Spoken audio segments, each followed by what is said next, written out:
यह कहानी team India के विस्फोटक बल्लेबाज वीरेंद्र सहवाग के उस विस्फोट की है जिसके धमाके से ब्रेटली का घमंड चूर चूर हो गया था। तब ऑस्ट्रेलिया के घर में घुसकर सहवाग ने ऐसी आतिशबाजी करी थी जिससे दहल उठा था पूरा ऑस्ट्रेलिया और कांपने लगे थे कंगारू गेंदबाजों के हाथ। क्रिकेट इतिहास में ऐसा पहली बार हुआ था जब सहवाग ने किसी टेस्ट मैच को T20 मैच बना दिया था। उस जमाने में ब्रेटली का ऐसा खौफ हुआ करता था कि बड़े से बड़े बल्लेबाज भी उसके नाम से खौफ खाया करते थे। 160 किलोमीटर प्रति घंटे की तेज रफ्तार से लहराती गेंद पलक झपकते ही बल्लेबाजों को पवेलियन का रास्ता दिखा दिया करती थी। तब कामयाबी की बुलंदियों को छू रहे ब्रेटली का घमंड भी सातवें आसमान पर हुआ करता था। उसी दौर में भारतीय टीम सौरव गांगुली की कप्तानी में ऑस्ट्रेलिया के दौरे पर जाती है, जहां बॉर्डर गावस्कर ट्रॉफी के तहत दोनों टीमों को 4-4 टेस्ट मैच खेलने थे।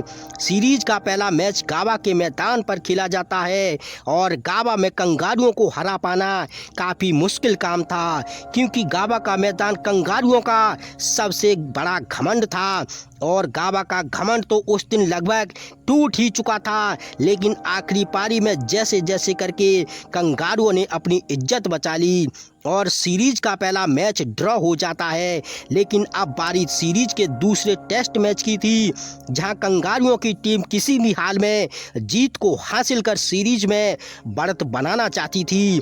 वहीं टीम इंडिया के कप्तान दादा सौरव गांगुली की भी यह जिद थी और यह ठान लिया था कि जब तक कंगारुओं को हार के मजे नहीं चखाएंगे तब तक चैन की सांस नहीं लेंगे। सीरीज का दूसरा टेस्ट मैच एडिलेड में खेला जा रहा था और एडिलेड के इसी मैदान पर टीम इंडिया गाड़ने वाली थी फतेह का झंडा।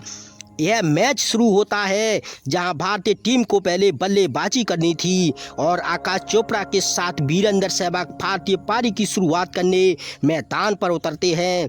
और अभी बस भारतीय पारी शुरू ही हो रही थी और टीम इंडिया का स्कोर मैच 6 रनों पर ही था कि तभी ब्रेटली अपना ओवर लेकर आता है और लगभग 150 की स्पीड से बॉल डालता है, जो बॉल सीधा सहवाग के हेलमेट पर जाकर लगती है, जिस पर ब्रेटली सहवाग को सॉरी बोलने की बजाय सहवाग को आंख दिखाता है और सहवाग पे ताना मारता है कि यह तो बस शुरुआत है, मार खाने के लिए तैयार हो जाओ।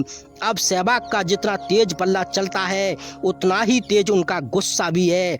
ब्रेटली के इस रवैये से सहवाग का खून खौल उठा और उन्होंने ठान लिया कि भले ही मैं आउट हो जाऊं, लेकिन इस ब्रेटली के घमंड को तोड़ के रहूंगा।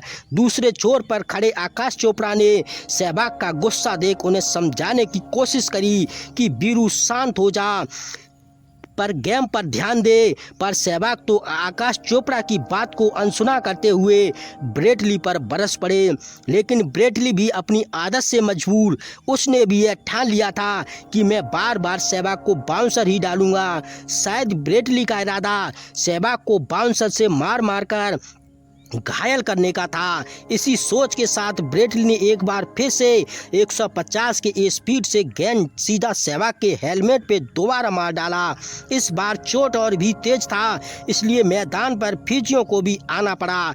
ब्रेटली द्वारा दूर से ही सहवाग को घूरता है और मन ही मन सहवाग का मजाक उड़ाता है। ब्रेटली सहवाग की इस चोट को अपनी जीत समझने लगता है, लेकिन घमंड में चूर ब्रेटली को इस बात का बिल्कुल भी अंदाजा नहीं था कि ऐसी हरकत करके वो एक सोए हुए शेर को जगाने का काम कर रहा है। लेकिन अब अपनी चोट और दर्द से बेफिक्र सहवाग ने भी ब्रेटली पर काउंटर अटैक करना चालू कर दिया था। ब्रेटली जितनी तेजी से सहवाग को बॉल डाल रहा था, सहवाग उतनी ही तेजी से बॉल को बाउंड्री के बाहर भेज रहे थे। हालांकि पहले दिन खेल समाप्त होने तक भारत ने आकाश चोपड़ा, राहुल द्रविड़ और लक्ष्मण का विकेट जरूर खो दिया था, लेकिन दूसरे टेस्ट का पहला दिन पूरी तरह से सहवाग के नाम रहा और सहवाग 132 रन बना करके नाबाद थे। पहले दिन के खेल में टीम इंडिया कंगारुओं पर पूरी तरह से हावी रही।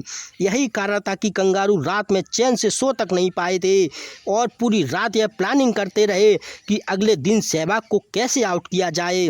लेकिन तब दूसरे दिन का खेल शुरू होता है तो सहवाग ने एक बार फिर से धमाका करना शुरू कर दिया था। सहवाग को आउट करने के लिए कंगारुओं ने जो प्लान बनाया था, उनके सारे प्लान पे सहवाग चौके लगाकर पानी फेर रहे थे। सहवाग की बल्लेबाजी देखकर ऐसा लग रहा था कि मानो यह एक T20 मैच है, ना कि टेस्ट मैच। सहवाग ने ब्रेट ली को इतना पीटा था कि सहवाग की मार से ब्रेट ली शर्म से मुंह छिपाए फिर रहा था और फिर सहवाग 195 रन बनाकर आउट हो जाते हैं और भारत ने इस टेस्ट मैच को शानदार तरीके से जीत लिया था।